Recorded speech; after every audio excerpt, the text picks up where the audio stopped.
Hello everyone and welcome back to Let's Play Snowboard Kids for the Nintendo 64. Here, for the first minute and a half, I have sped up some footage right here as fast as Sony Vegas 12 will allow, and I'm doing this just to grind money, actually. In this episode, we're going to be playing entirely as Linda, and this is what I'd like to do in order to get more money in order to unlock the rest of the boards that are in this game. I just played through Big Snowman, which, my favorite course, which only has 2 laps. It's kind of long, but it's also a fairly easy course since it's only the second stage in the game. The AI is not very aggressive.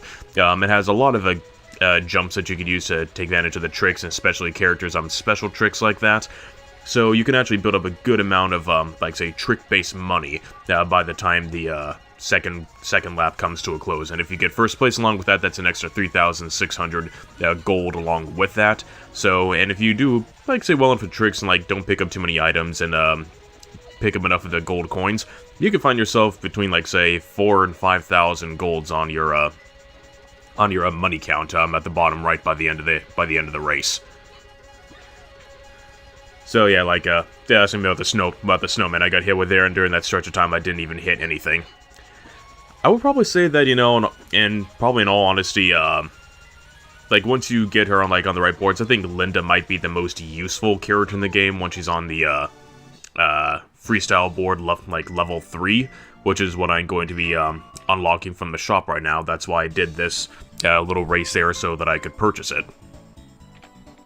Funny that Mr. Dog's apparently dreaming that he's snowboarding, but he has, like, say, panda colors or something like that, and, like, instead of his standard, you know, like, say, brown colored, like, say, standard, like, American, like, family dog sort of appearance. And by the way, why is Linda, like, say, having to go to a shop like that? Didn't her rich father able to buy her anything she wanted? Anyway, that's Linda's picture on the time attack thing, which I'm not really touching for this LP because it's literally just how fast can you go. That's it, you're given one fan. But as I said before, how Nancy and Linda have somewhat really weird, like, say, costumes. Like, look at Linda's costume. She has, like, all this, like, say, sexually designed, like, leopard skin printing on of pants and a helmet, and she's wearing a red bikini, and she's in elementary school? Well, yeah, it was kind of a dumb idea to go up here on this place, and then, yeah, Jam just took all the money out there. It's not a good strategy to go and try to get money off of that upper level at the beginning of Disneyland. This might be my second favorite stage in the game, because I like how everything looks in this one. I believe in the Japanese version this is called Dino Land, and yeah, it's a theme park design, like, motif to the whole thing. And I really enjoy the color design of it. It has, like, this weird neon, like, say, like, nighttime amusement park look to it. That's one thing I really do like about this game, and that's the color design. A whole bunch of, like, say, mix of colors went into everything. This game just really has really good art direction in the stages. It's one of the reasons why I like the 2 Snowboard Kids games so much. Like, say, not too many other N64 games, I think, really approach this level of nice colored, colored lighting, that design all around it. Like, some games certainly did, but generally that was the thing you tended to see more, I guess, on the PlayStation because, well, many more people went into it. You have to be careful here in that section because the rotating teacups are bouncy, and they'll bounce you right back just like a spring from Sonic the Hedgehog, so you gotta know how to navigate your way around that. And there I just took the left path of the main section right there. That's the only, like, alternate route that you can take in this level. And generally, yeah, that left route I took there is usually the quickest one. Just about no one ever goes onto it. And I was surprised I actually made it across a jump, because that's one of those, if you don't make that jump, you fall into a ravine type of jumps. And yeah, this section here, the water is going to be pushing you a bit, so you have to, like, make sure that you're on a board that gives you enough control over your turning, so that you don't lose yourself and keep bonking into walls. I would say, with the exception of, I think, recording all the characters' like special tricks and showing off the, like, say, the unlockable boards, I actually at this point now have everything recorded for this LP, so I don't have too much left to go. And I'm pretty pleased with myself, because otherwise this game used to take me so long to beat when I was a kid. It's way tougher than the sequel is, and I was able to, yeah, get pretty much everything I need done with just in a couple days, so I'm pretty happy with that. Although some of the jumps in this course are a little bit weird as to where you should be able to do your higher jumps off of, but not really too big of a deal. Surprisingly, after the last two stages, I find the AI to be rather forgiving in this course compared to, like, say, Grass Valley, which immediately preceded this one. Well, I guess I don't think I would show it off here, but if you, if you're invisible and you shoot an enemy with a bomb, you know how the explosion can hurt you too if you're next to it? If you're invisible, the explosion will not hurt you, so you can point-blank shoot people with bombs if you're invisible, so one thing to know. I ran into the item box, like say I was pressing the B button because I want to use my invisibility to dodge whatever was going to hit me, but too late, got the rock. I was surprised that I didn't get through, that I got, like, say, bounced that way, because that's probably the most fortuitous way you could be bounced off of the teacup in that area, well, at least off the one that I just did. I don't find it too difficult to avoid those. I find it kind of funny that the AI just tends to, like, say, to run into them as well.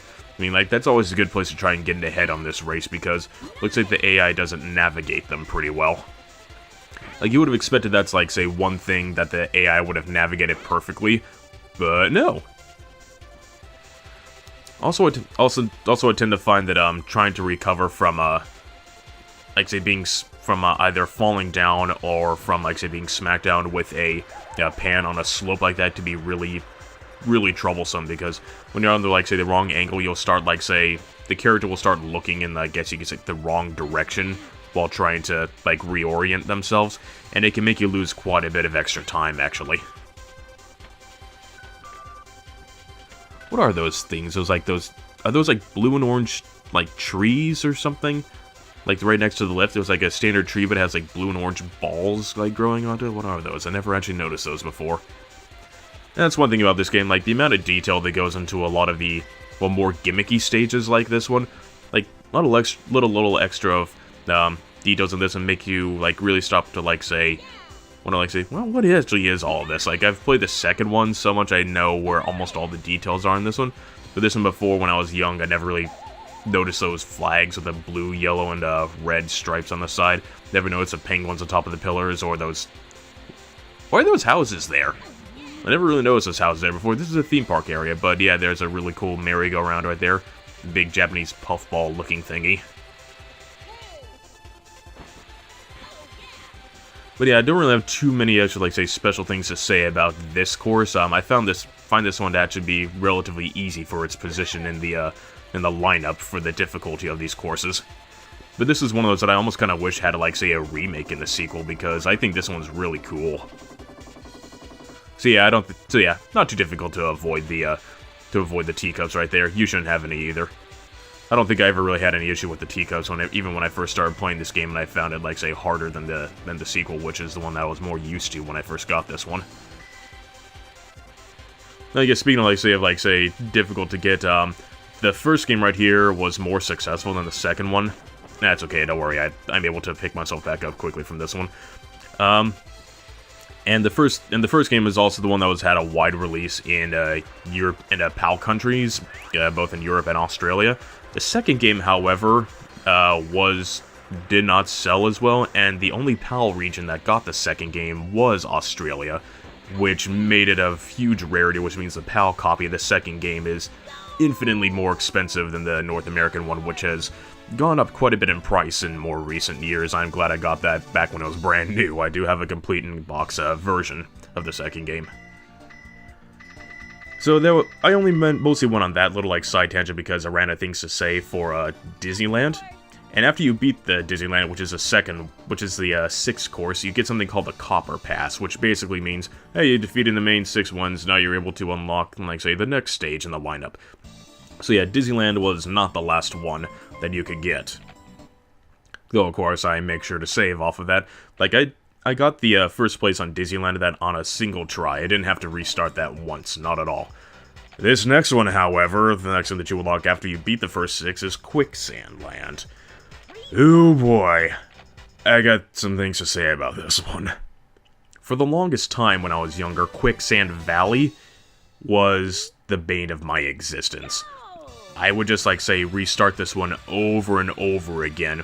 This one, in comparison to Disneyland, the AI is incredibly aggressive, and the turns are really tight and sharp, and there's a lot of little tricky traps that can, like, really throw you off.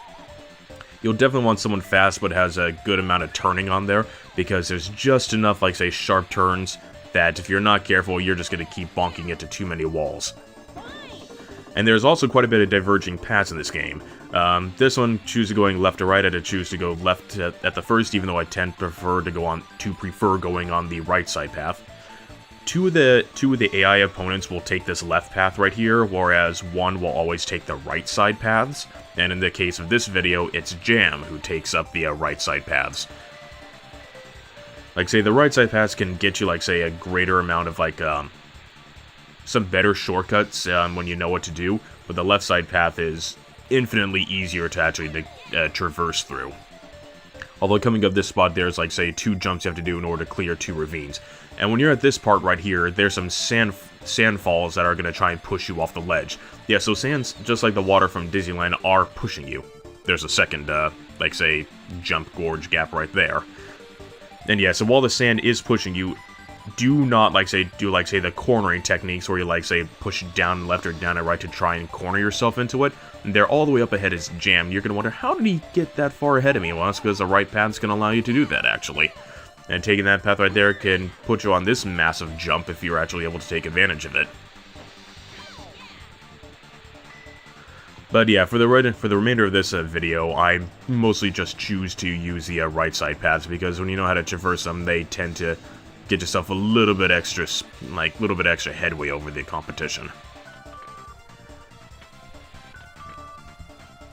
But yeah, the actual sand flow, when you're cornering on them, you could find yourself actually kind of say, start turning yourself on a dime on the sand flow when you're doing that. And when you're doing that, you're not actually, moving in, like, say, the right direction, which means the sand is pushing you, which likely means you're going to end up getting pushed off the ledge. So, yeah, don't corner on them. You have to, like, say, kind of predict where you're going on them first, and just do standard left and right turning. Don't do any cornering on them. Though, of course, in this section right here where the sand is pushing, you don't have to worry about that too much. There's fences there preventing you from falling off. But yeah, the right side path is quite a bit more interesting. And as I said, this game was really, really tough to me when I was younger. This was the one I just kept restarting and restarting and restarting and just kept losing and losing and losing on, because the steering is really tough. The sand falls are really, really annoying, and the AI just does not want you to win. They are really, really fast in this one. They will always keep up with you. And yeah, that's how it kind of is for, like, say, these last 3 courses in the game. And ironically enough, for this Let's Play, Quicksand Valley was the most merciful in that. When you get to this section right here, yeah, definitely what I said before, don't do cornering right here. Do not do cornering, say that way. If I had tried to do cornering there, I would have fallen right off. That's thin enough right there that you could let yourself fall off really, really easily. Now this part here, there's another split. I never take the left one. That's the one that Jam always takes, or whichever AI opponent is taking that course right there, following that script, because those 2 paths kind of create, like, say, a little triangle, like, say, form right there, and I generally prefer to take the right side one. You don't really get the advantage of using the big jump too well if you are trying to, like, say, getting extra money from that. However, it is, like, say, a little bit quicker, and, like, usually it's the guy from, like, say, who took, like, say, the left path, in this case, Slash, who was a more aggressive AI opponent, coming to, like, say, to fill it out. And then, of course, the other ones, like, say, always catch up to you really easily. And yeah, it looks bad right now, but, I mean, you're pretty much going to be neck and neck with almost all 3 of the other AI opponents for the remainder of the game. And, yeah, like, one of them is always going to be the one that tends to be the most passive, doesn't really pick up any of the extra items or the weapon boxes. So they're probably not going to be too much of a threat in terms of you pull ahead of them and then they shoot you with something. Like, say, Nancy is probably that one for this course. In this one, Jam and Slash are far more aggressive in terms of when they're trying to shoot you. But I remember I used to try and play this before with, like, say, the characters like Nancy and Jam, and just give them the Alpine boards, because I thought the turning was more important. As I eventually came to learn, of course, like, say, an amount of speed and control was probably the, like, say, the bigger amount. I have no idea how that projectile even hit Jam, because I think I didn't even see it physically collide with him. But yeah, that turn right there is usually something that I end up bonking myself on, even if I am playing as one of the characters with better turning. It's just a really tight spot at that point right there. And also during this LP, I always found it that most of the time when I end up putting on a fan, I either get hit by a pan afterwards, or I bonk into a wall and I immediately lose it afterwards. So the fans for speeding up were not my friend during this LP recording process. They kind of were for the final race, but not for most of the rest of them. Yeah, I was being careful there. Can't believe I missed with that one. But yeah, this one, I was surprised. This one only took me half an hour in order to try and get a first place recording onto. Like, say, this was the sort of thing that I used to, like, maybe rage quit with how many times I had to start and restart this mission years ago, back when I was still, like, a younger and still, like, say, more actively playing this game in the N64 more often. So, half an hour, that's compared to, like, say, hours and hours of when I was younger. Oh yeah, that's a lot better. But even so, like say, the AI is still right on my ass, and I'm almost going to lose. See, if I hadn't jumped at the right spot there, I would not have dodged that slapstick. And look, Slash was right behind me, just right behind me for that one, so... Quicksand Valley, really tough, but it sets the precedent for the last two courses in the game, so...